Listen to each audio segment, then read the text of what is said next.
think really what has been tumultuous is traditional finance's attempt to package blockchain, Web3, and crypto in a way that's understood really by them and the pre-existing systems that really we're trying to escape by really building out this technology. And so, our prediction for this year is really more of what we've seen, which is people building, right? You described kind of this up and down nature to the year, but really the builders have been building. And if you look at how many developers have been joining the space over that period of time, you'll see that it's continuing to skyrocket.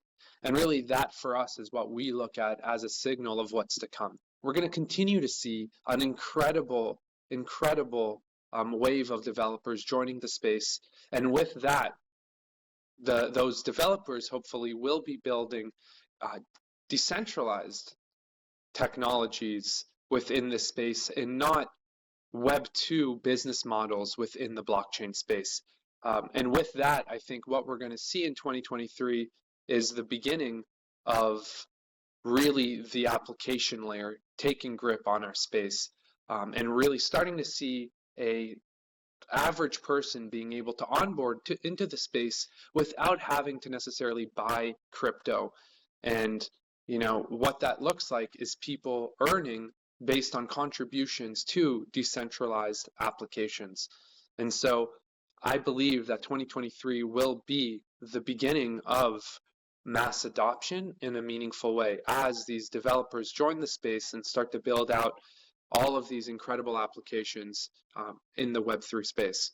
So I don't think there's anything wrong with the financialization of this space.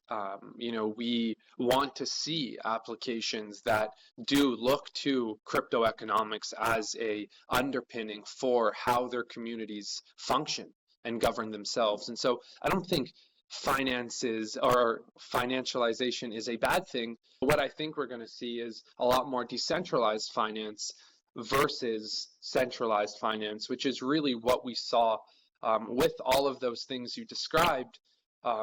We never saw DeFi fail. We saw CeFi fail.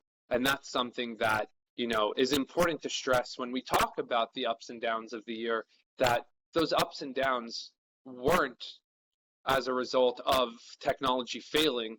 They were a result of, people behaving in a lot of the times fraudulent and illegal ways. And that's something that no regulation, nothing can really stop but decentralization and the ability to verifiably prove what you're partaking in by actually having on-chain representations of those different things that you're doing and partaking in your regular day-to-day life.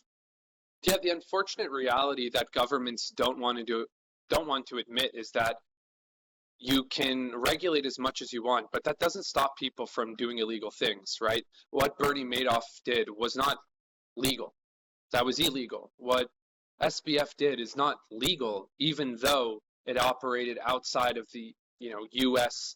kind of jurisdiction, right? Fraud is fraud.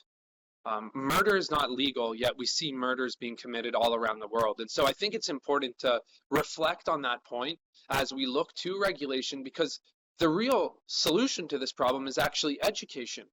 And it's actually empowering people to make the right decisions themselves.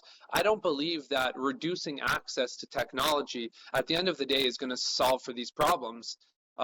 Rather, educating people and empowering them to make the right decisions with respect to, not your keys, not your crypto.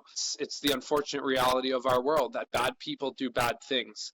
But by educating ourselves and empowering each other to be able to see that ahead of time, I think that's where we're going to really solve for the mass adoption kind of issues that are probably holding us back from reaching kind of our full potential as a community. I think one of the things that we have to do is build better technology. I think not only do we have to educate people by speaking in the community, getting involved, talking at all levels of government, talking at all levels of the education system, but we also need to be building better technologies that make it easy for developers to build things the right way. And I think a lot of the time, that's really the crux of the problem, is that it's just so easy to leverage a centralized API.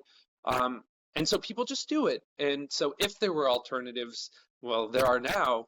But when people are aware of kind of how easy these alternatives are by us, quite frankly, shipping time and time again, I think that's what will lead to better outcome. And so, one of the things that I think we're going to really see is a completely decentralized application stack. Everything from the storage layer, which we're incredibly proud to be contributing to with a Rust implementation of Filecoin, to the actual application layer, with things like Ethereum and even the FVM, Filecoin virtual machine, but with Ethereum, and then being able to interact with Ethereum through a light client so that you don't actually need access to a centralized provider, right? And so having, your front end being served to you through a decentralized source and having all of the data associated with whatever that front end is showing being served to you from a decentralized source, that I believe is what we're going to be seeing in 2023.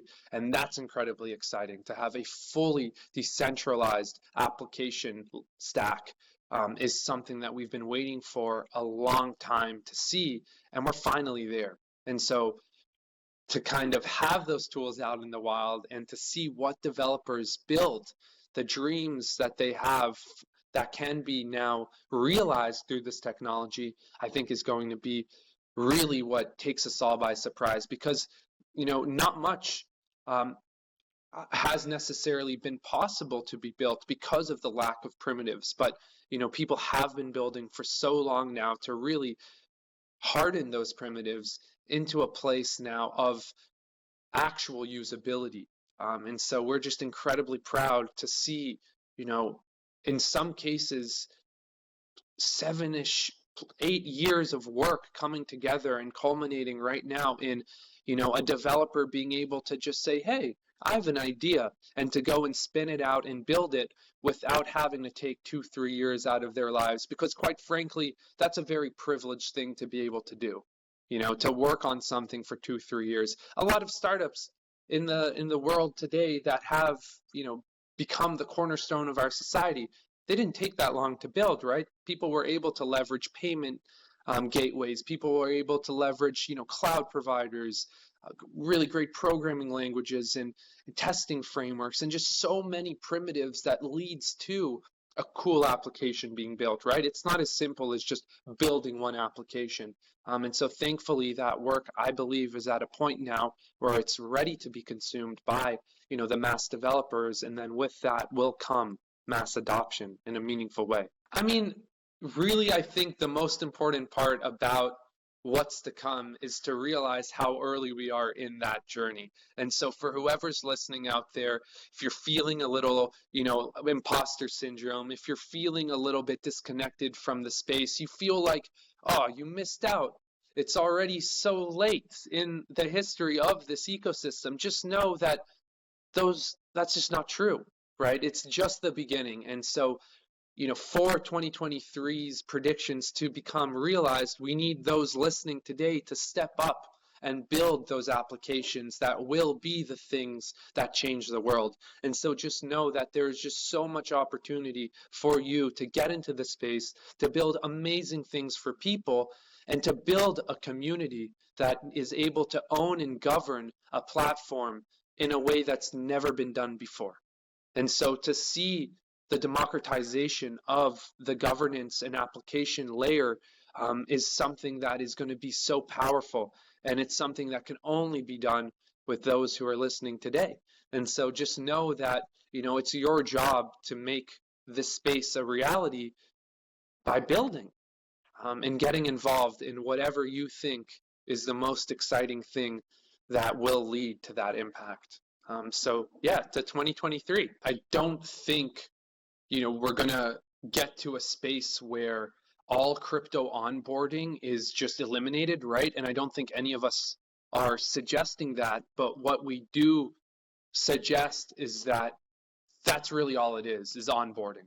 But once you've onboarded, you're now able to enter this space, enter this new world, and really participate beyond just onboarding into things. And so, you're totally right. The tools and the technologies really aren't there.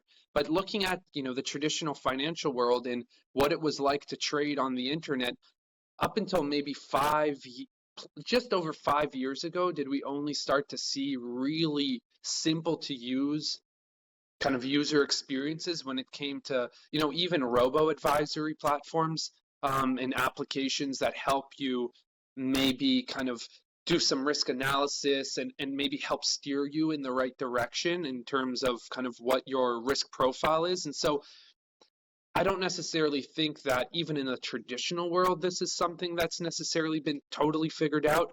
And kind of to maybe make an analogy, we kind of see right now tools almost looking like a Bloomberg terminal, right? Where it's really for professionals, it's not for a layman. However, we are seeing more and more kind of easy to use DeFi platforms, that are some of them more focused on specific things. However, as we start to onboard more and more people, I think we're going to see more and more of, um, those types of opportunities for people to build out. I really hope that, those listening really take the opportunity in front of them and just start building. And if you are building and you're a little bit, you know, distressed by the current market conditions, just remember this is not a blockchain problem. The world is going through hyperinflation. We have countries going to war over nothing. We have, you know, just our entire economy, being this growth based at all costs kind of world is no longer working. And so just know that traditional enterprises are failing, traditional tech is failing, and really all we have is hope for a better future, and that's what this space provides. And so just start thinking from a framing of how we can build for a better future, and I can assure you that the world will be listening.